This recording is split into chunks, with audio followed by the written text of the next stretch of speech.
This is a road south down into Puy.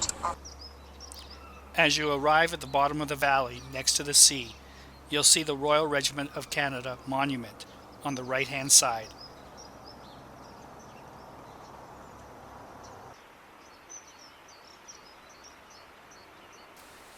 The monument commemorates the Battle of the Royal Regiment of Canada, plus several subunits, some from the Black Watch, some from the Royal Canadian Artillery.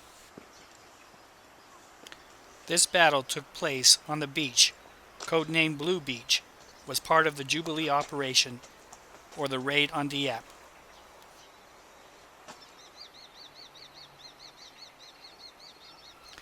The Royal Regiment came ashore in the early hours of August 19, 1942.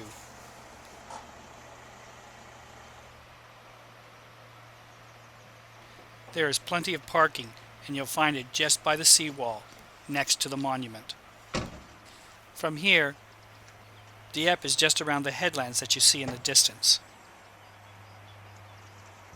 Just above the monuments were the main fortifications on the eastern headlands.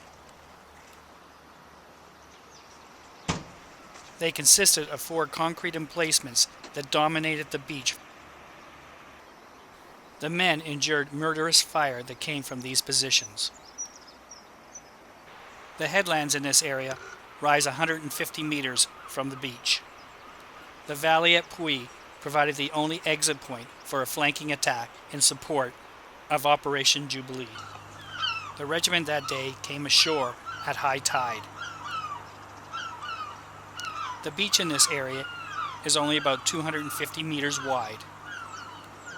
It is on this beach that the Royal Regiment of Canada landed with its 600 troops. The village of Puy, for the most part, runs along the right-hand side of the valley.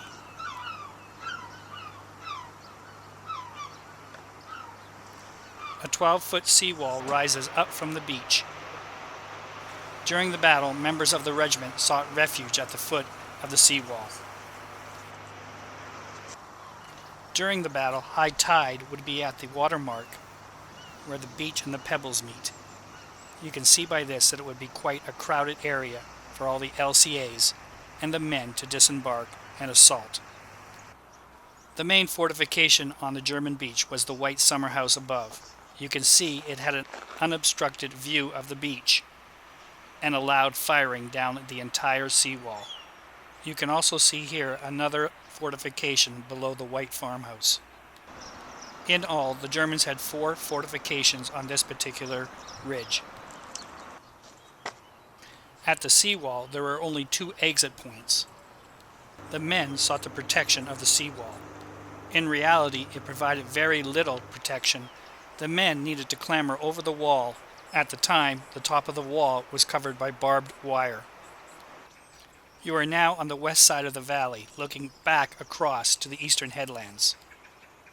This is the area where Colonel Cato actually managed to get 20 men up off the beach.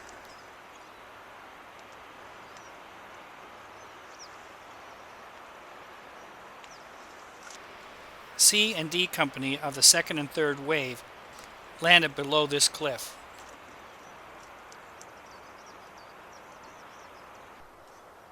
The laneway that Colonel Cato and his men used on their exit off the beach.